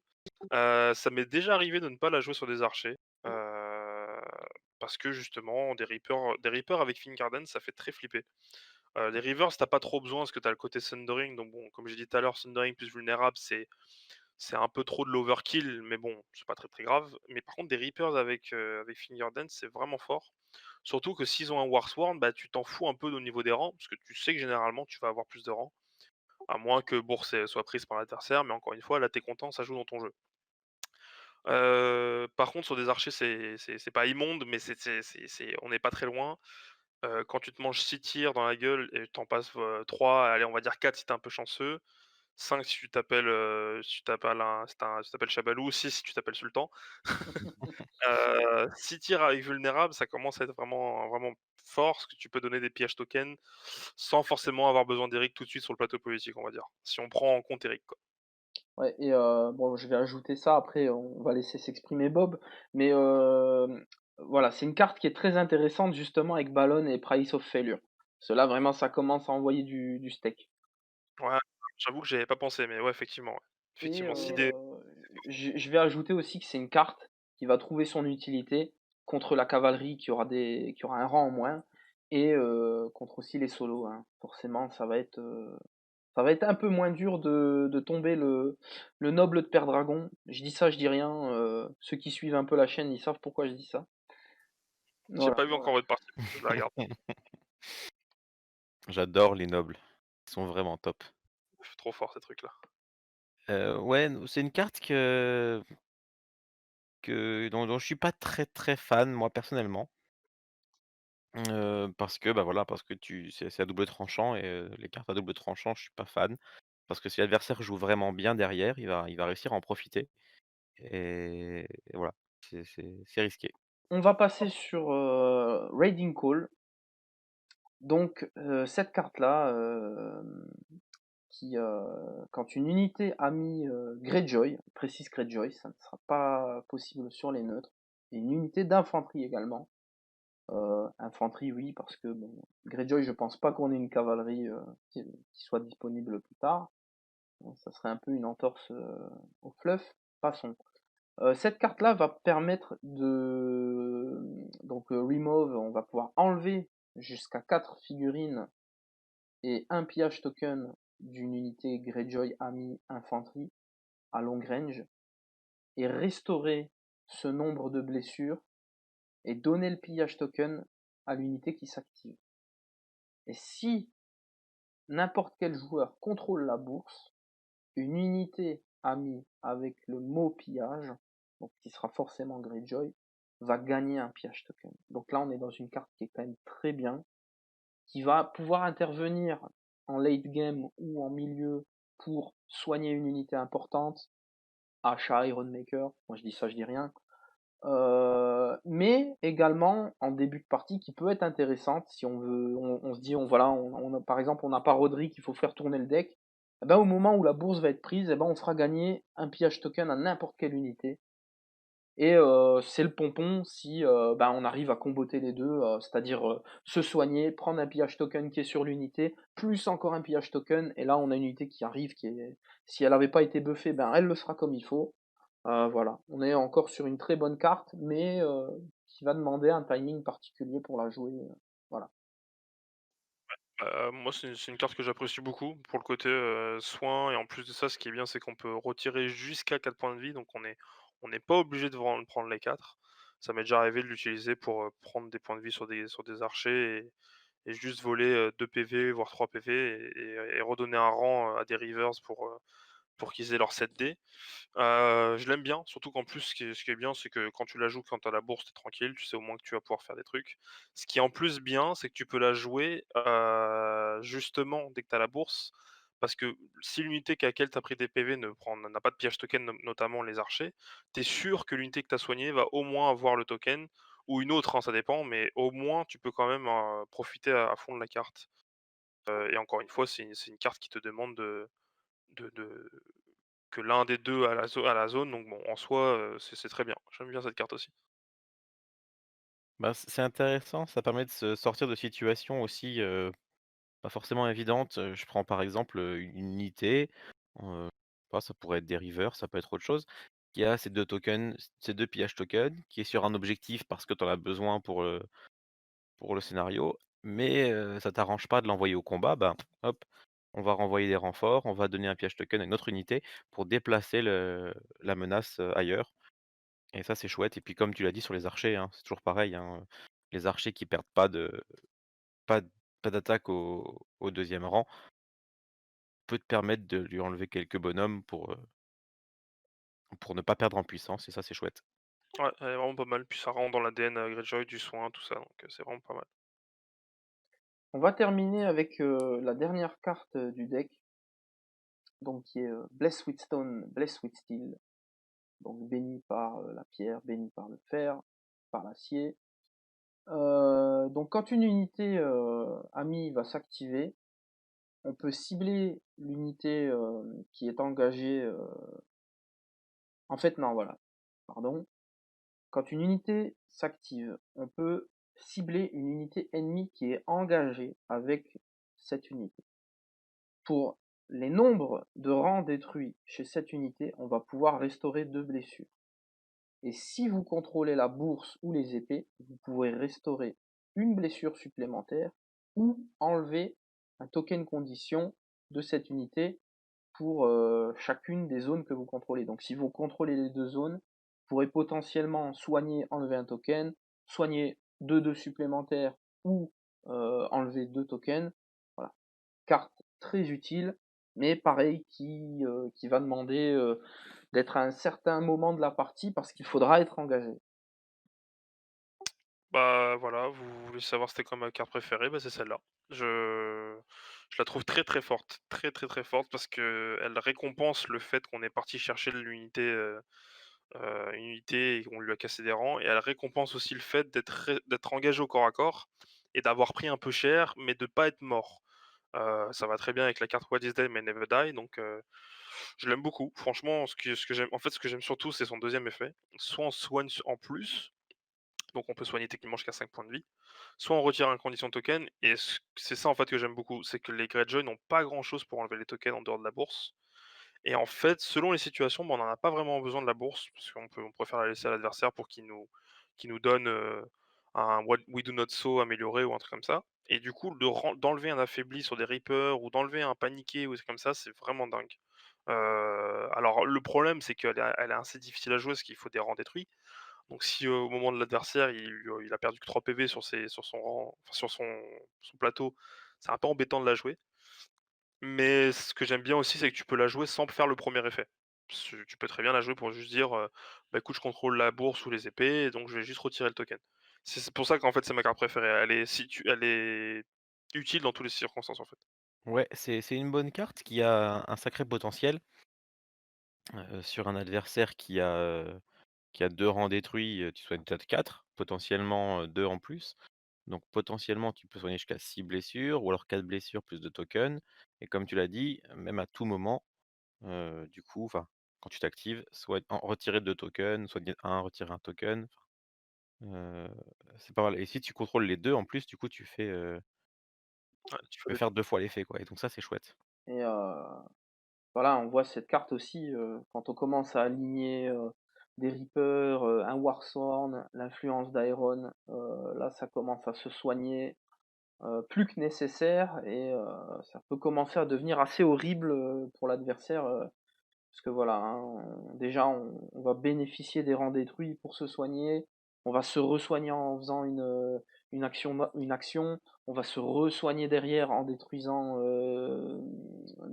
enfin en causant des blessures.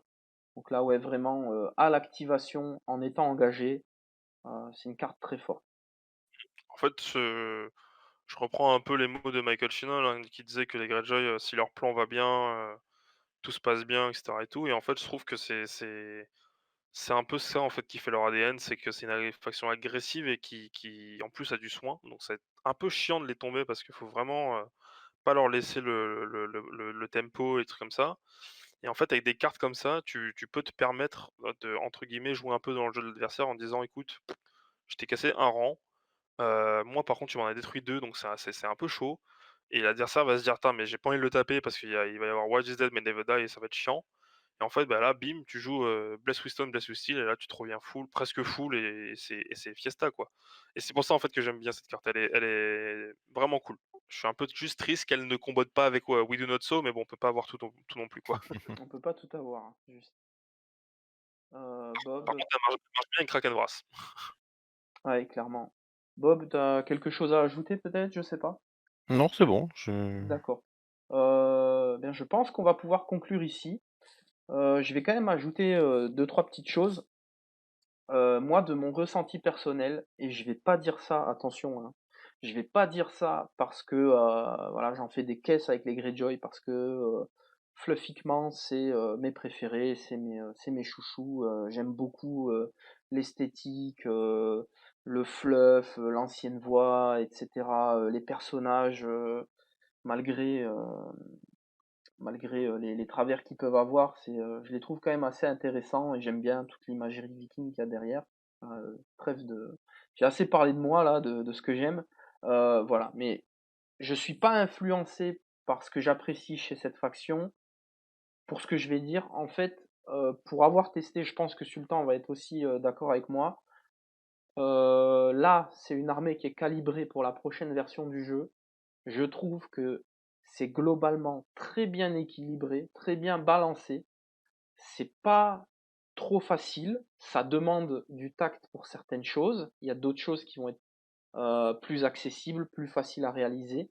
Pour moi, actuellement, de ce qui a été révélé, le seul petit bémol, ça va être Eric Ironmaker en NCU, qui, je le redis, est trop facile, c'est trop simple par rapport à ce qui nous a été montré avec le reste. Mais voilà, moi, ça me laisse espérer d'autres modèles d'armées qui vont être recalibrés sur un jeu où il va falloir aller chercher les actions, il va falloir mériter les buffs, mériter les bonus. J'espère qu'on va se diriger vers quelque chose comme ça, parce qu'en tout cas, cette faction, elle me laisse espérer beaucoup pour le jeu. Elle a son ADN, il est propre, il est bien dessiné. Voilà. Moi, je pense que j'ai tout dit par rapport à cette faction et ce qu'elle me laisse penser, ce qu'elle me laisse espérer pour l'avenir. Et je pense que vous allez pouvoir conclure là en ajoutant ce que vous avez envie. Bah, alors, pour le coup, moi, je les ai pas mal joués sur TTS. À la base, c'était pas une faction qui me donnait envie, mais j'avoue que quand ils m'ont montré Victarion, j'ai dit: «OK, c'est où pour mettre la carte bleue?» Heu, mais en vrai, je la trouve alors, pour le coup, je suis assez d'accord. Elle est assez équilibrée. Après, on n'a pas vu les trappeurs, on n'a pas vu Heron, on n'a pas vu pas mal de choses.